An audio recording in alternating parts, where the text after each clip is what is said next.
Hi everybody. I wanted to make a video in response to a comment that I received from JK on my previous video. And JK writes, Please keep posting even if you don't get many views or comments now. You speak the real and helpful truth. It takes a while for people to get to the place in therapy healing to be able to draw from what you have to say. You used to make me upset because I was still working on feeling my feelings and parsing true responsibilities for what happened. Now I'm with you, but not quite putting what you say into practice, even though I see the truth in it.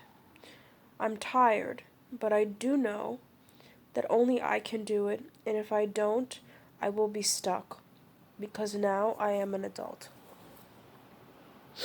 So you address two very important points there. That I'm going to lose followers. That's number one. And number two is that that you're upset. Well, at one point you were upset with kind of the new trajectory of my channel. First thing I'm going to say, my intention when I started this channel was never to garner followers. I'm one of those people, especially after going through this sort of thing, that doesn't believe that the majority is right most of the time. And if I wanted to be a person that creates this kind of huge network of people that talk about sociopathy, and if I were to only talk about sociopathy and about psychopathy, I would feel like I'm being a little bit dishonest, and I would be losing sight of the true purpose of of why I'm here. I was here in the beginning in order to let my story be known. And those of you that have been on my channel from the beginning know that I have very, very intimate videos that I've made private.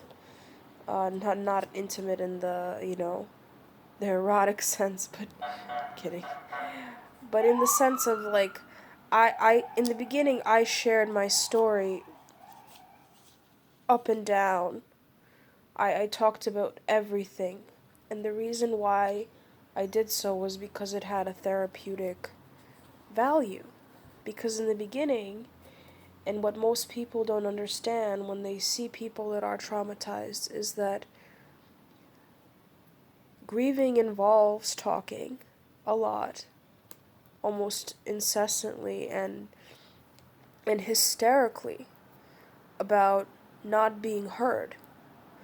Because the truth of the matter is that I understood that what was happening was wrong when I was probably 5. Literally. I knew that something was up. But it's because of the way society is structured, and because of the way that the narcissists in my life manipulated the situation to their own ends, that I ignored that voice. And partially because I depended on these people financially, and I wouldn't survive on a biological and financial level if I didn't, to some extent, do what they say. But the point is that that voice needed to be heard and needed to be expressed. And I'm more than understanding when people come to me with a traumatic mindset and just spill their guts, because there's a reason why we have to do that. It's not because we want to, because I didn't want to think about this. It just kind of came to me. I had physical symptoms from being around narcissists and sociopaths that I just could not. They were intractable. They were intractable. I had brain fog. I had persistent racing thoughts that I couldn't control. And wasn't until I expressed the truth that those physical symptoms started to even abate, okay?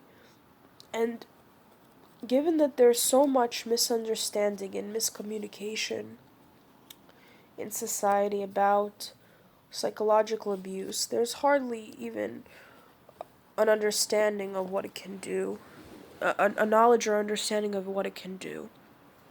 These forums are important.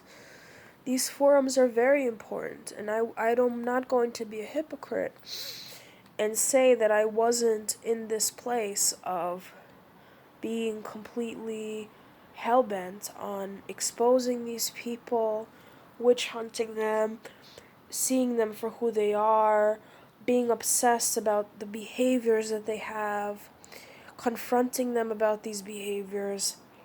In fact, I had to go through that process of being angry and confronting them and putting them in their place in order for me to get to where I am now.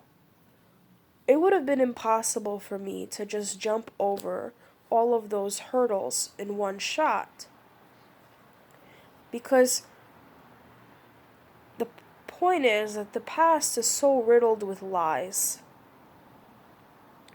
and miscommunication and bullshit. And these lies are layered upon other lies, and a lot of what you've believed in is wrong. and so of course you're going to go through a shock understanding that a lot of your actions were not a product of you, but a product of somebody else's mental illness. And so it's for that reason that even I have had to go no contact with the remaining members of my family, because I understood that they were not completely on my side, and they saw me as somebody that is making a mountain out of a molehill. And I just couldn't have that energy of doubt and a lack of support, especially from the people that knew about what happened and didn't do anything. And that's the difference. It's like you have those people that were directly responsible, and then the people that knew and didn't do anything. And if the people that knew and didn't do anything judge you, then you have to judge them with a greater weight than people that absolutely had nothing to do with this. And so I completely understand all of your feelings. And I would never, if I ever see somebody that I feel has been psychologically abused, and it's very easy for me to tell that now because I've experienced it myself, I will never turn them away and say, just get over it, because I understand the physical and the psychological and mental weights that they're dealing with that are just overbearing for them. However, having said that, there's another category of people that I feel almost get complacent with the idea that they are a victim. And it's like a good analogy is like, let's say you were a long distance runner and you're used to conquering 26-mile distances, and then you break your leg.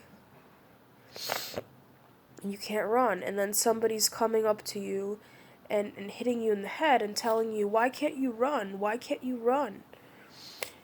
But then when your leg is healed, meaning when you've integrated everything that you know, and you are physically capable of running again, maybe not as fast as you were, maybe not with the same amount of, with the same stride, the fact is it's your responsibility to start to learn how to walk and then to run.